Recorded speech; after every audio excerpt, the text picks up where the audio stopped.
नमस्कार, मनसुख भाई सुवाग्या, अध्यक्ष जल क्रांति ट्रस्ट राजकोट। इस देश के लिए, मनुष्य के लिए, पृथ्वी के लिए जितनी जल रक्षा जरूरी है, गौ रक्षा जरूरी है, उतनी ही जरूरी है देसी बीज की सुरक्षा।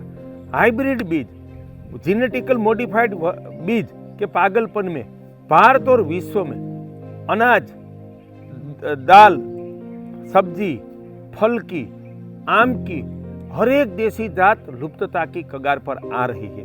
मैं दुनिया को कहना चाहता हूं, जैसा पंचमहाभूत का बंधारण है, वैसा ही वनस्पति का बंधारण है, वैसा ही हमारा और सकल जीवों का बंधारण है। तो हर एक प्रदेश का देसी बीज मनुष्य के लिए सर्वोपरि पोषक, प्राणदाता, आरोग्यदाता आहार है। हमें पता चला कि हाइब्रिड बीज के पागलपन में देसी बीज लुप्त होते जा रहे हैं। तब सन 2008 से जल रक्षा, गौ रक्षा, गाय आधारित कृषि के साथ हमने देसी बीज सुरक्षा अभियान का जल क्रांति ट्रस्ट के माध्यम से प्रारंभ किया। और मैं किसान का बेटा हूँ। मेरे गांव में, मेरे खेत में 20 प्रकार के देसी आम थे। मेरे गांव में 200 प्रकार के देसी आम थे। हमारे प्रदेश में हजारों से नहीं, लाखों प्रकार के देसी आम जूनागढ़ जिला, अमरेली जिला में थे। तो उसकी 90% जात लुप्त हो गई।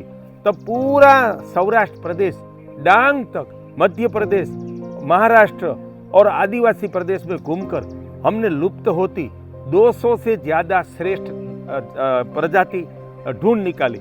उसमें आज एक सर्वोपरि जात कि ये गांव है पिपराला, तहसील भचाऊ और सांतलपुर, पाटन जिला।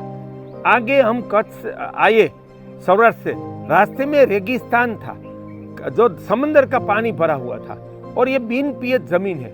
तो वैसे एक मान्यता है कि आम का वृक्ष कहाँ होता है?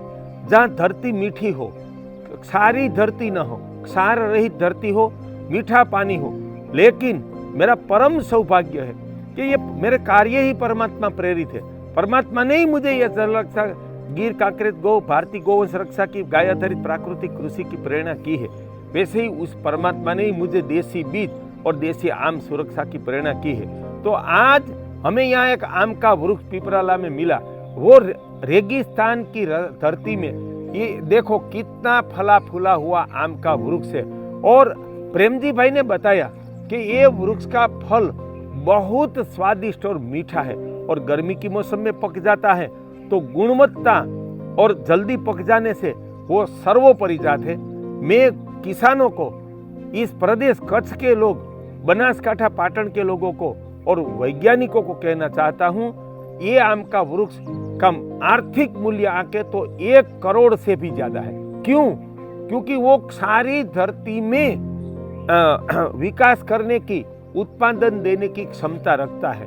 यहाँ हम केसर, हाफूस का वृक्ष लगाएंगे तो हम किसान शहीद हो जाएगा न। तो 1000 आम का वृक्ष लगाए तो उसमें से एक नहीं बड़ा होगा। तब ये आम का वृक्ष अनमोल है। हम सिर्फ केसर और हाफूस के पीछे पागल हुए हैं न, वो एक विनाश है, कृषि का विनाश है, पर्यावरण का विनाश है और किसानों की बर्बादी है। जिस प्रदेश का जो आम का वृक्ष हो वो लगाना चाहिए। अब हम जल क्रांति ट्रस्ट के माध्यम से उनकी गुठली एकत्रित करेंगे या उनकी कलम करेंगे और उनका विस्तार करेंगे। तो वो किसके लिए श्रेष्ठ होगा?